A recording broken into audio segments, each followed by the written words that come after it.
दशहरा, इनका आनंद पूरा देश उठाता है। लेकिन इन सारे त्योहारों की आत्मा अगर है तो 15 अगस्त है। अगर आज़ादी नहीं हो तो देश ने सदियों कीमत चुकाई है। इस आधार पे आपको बधाई देना चाह रहा हूँ।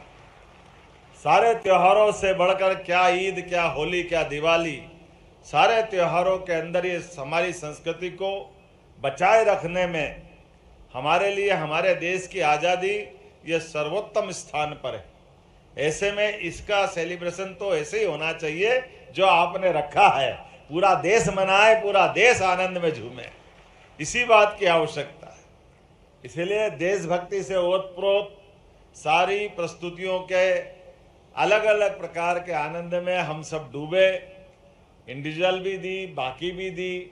और ये बात सही है कि हमारे अपने इस मंच के साथ जिस प्रकार से सारे अधिकारियों ने मिलकर के अपनी उपस्थिति भी दिखाई, मैं आप सबको भी बधाई देता हूं।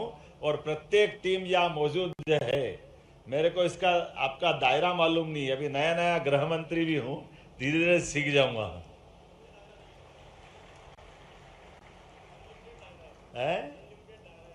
नहीं, अनलिमिटेड तो है, लेकिन अनलिमिटेड की लिमिट कहाँ है अभी मालूम नहीं है।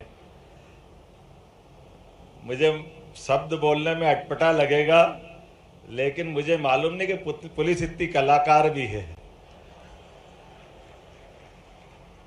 पुलिस सदैव कलाकार होती है, इसमें कोई शक नहीं है।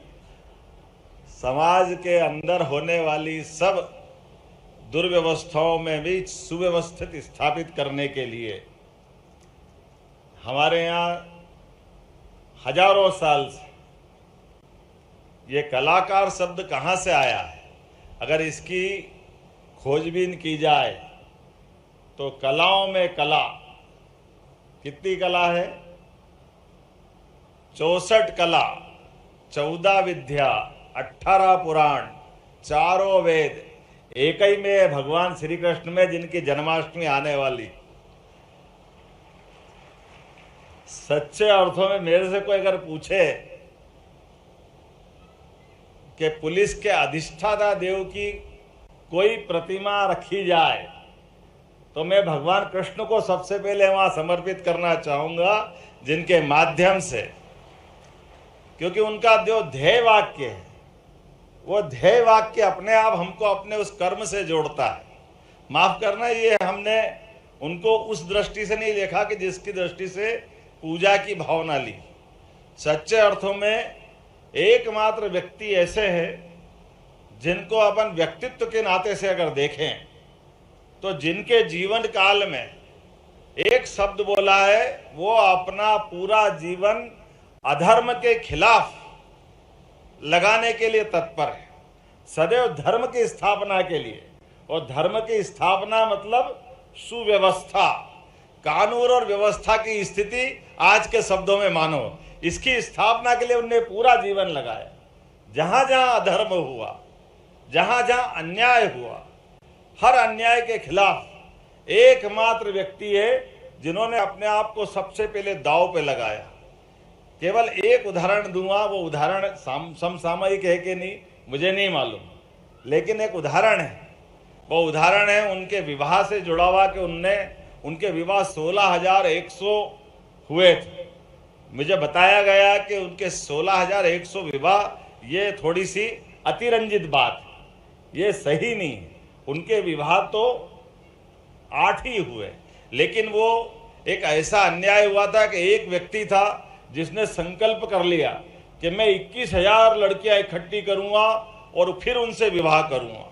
अब ये अन्याय की बात है कि 21,000 से कोई कैसे विवाह कर सकता है, लेकिन वो समर्थ है, उससे कोई लड़ता है तो वो हरा देता है, बहुत ताकतवर है।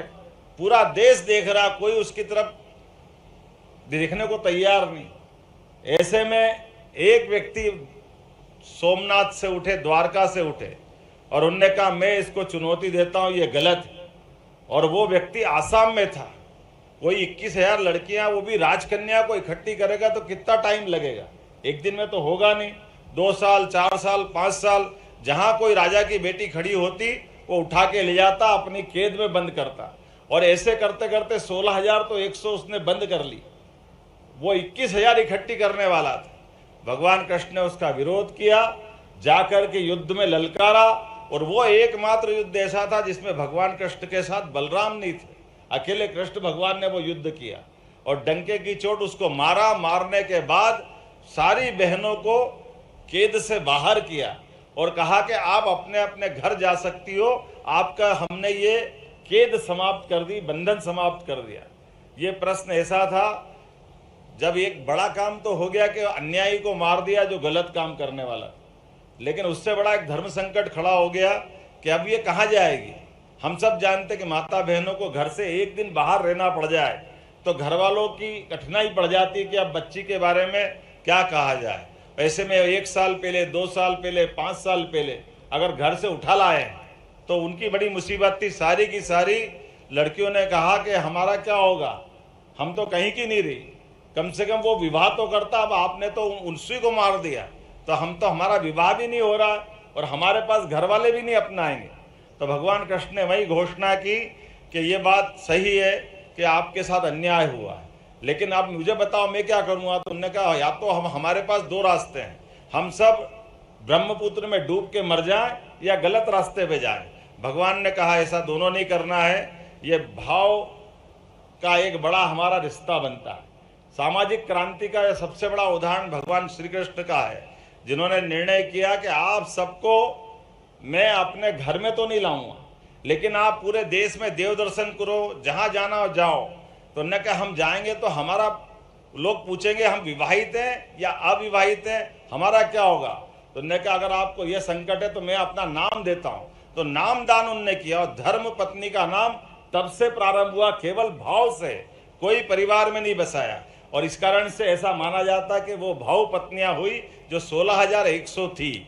मुझे लगता है कि वो जो पुलिस से मैंने संबंध जोड़ा, ऐसे उमड़ते घुमड़ते प्रश्नों में कई सारे रहस्य हमारे समाज सुधार के भी छिपे हुए हैं, उनके आधार पर हमारे जीवन दृष्टि भी मिलती है।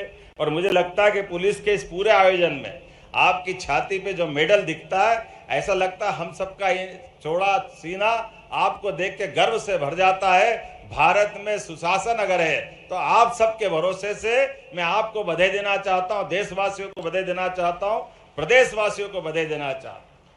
24 घंटे जिस प्रकार से आप मेहनत करते हैं, अनथक रूप से, अभी हमारी आंखों से देखा हुआ वो कोविड का समय, जो अच्छे अच्छे चिकित्सक भी घर से निकलने को तैयार नहीं थे, सारी व्यवस्थाएं ध्वस्त हो गई।